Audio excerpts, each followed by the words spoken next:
We begin with DCI summons, and Kiambu Senator Karungu Thang'wa and former Limuru Member of Parliament Peter Mwathi will now have to appear at the DCI headquarters along Kiambu Road on Thursday without fail.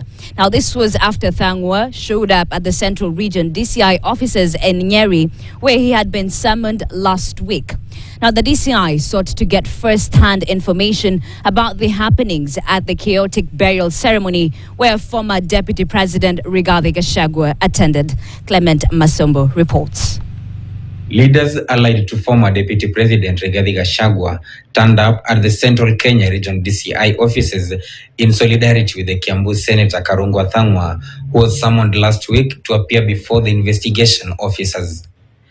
The senator was summoned following chaos that erupted at a funeral in Limuru on Thursday last week, where Gachagua was in attendance. Through his lawyer Ndegwa Njiru, the senator said he had no information that would aid the investigations at the time. However, on Wednesday, the senator, in the company of other leaders, showed up at the DCI offices. You have served the orders. Those are baseless allegations that are meant to intimidate the people of Kenya. It's only a vacillating and hopeless person who is keen on silencing people who can craft such kind of a hopeless maneuver. The victim cannot become the accused, and that these investigations are a sham. They are calculated to protect those who attacked people in a funeral in Limuru, and we have already gone to the High Court, and we will make sure that the High Court petition is prosecuted.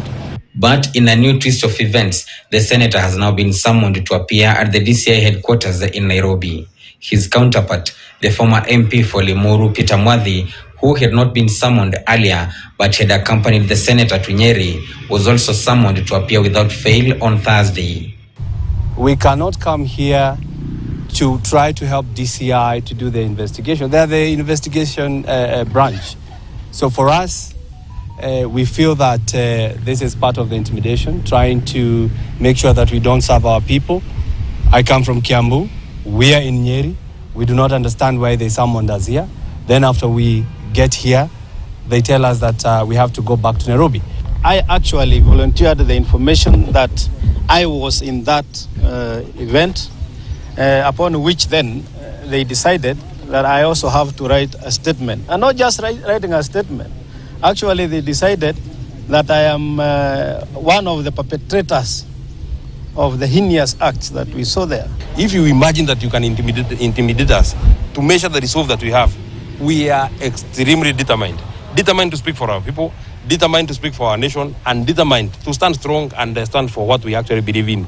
The leaders took a swipe at President William Ruto over his remarks on Kenyans who were opposed to the government's partnership with the Adani Group on some development projects in the country. We have no demons operating in Kenya. What we are telling the government to do, go back to the crossroads. See where the rain started beating you. Hatutakuwa tunazika watu wetu, hatutakuwa tunaenda harambee kanisani, ama hatutaenda worship kanisa kwa sababu kuna jamaa moja amekasirika.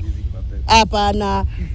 Sisi si mapepo, tuliambiwa sisi ni mapepo. We are not mapepo. We are human beings. They, however, stated that they would continue with their support for former DP as well as keep the government in check on its policies.